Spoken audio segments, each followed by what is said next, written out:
Una marcia che partirà dal municipio di Padova domani alle 9:30, si fermerà alla caserma Piave dove ci sarà la prima sosta e poi si concluderà all'ex caserma Prandina.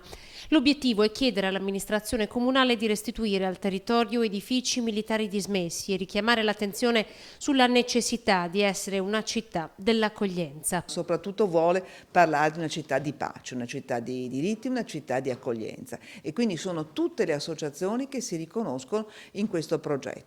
Proprio nel giorno del centenario dell'entrata dell'Italia nella Grande Guerra, le associazioni che vi parteciperanno vogliono marciare per la pace. Ci piace pensare che gli universitari a Padova non siano solo di passaggio e visti a volte anche come stranieri gli universitari in città, ma parte integrante, parte attiva, parte che arricchisce questa città. Dagli alloggi popolari per tutti senza discriminazioni alle pari opportunità per tutti i cittadini residenti nel territorio.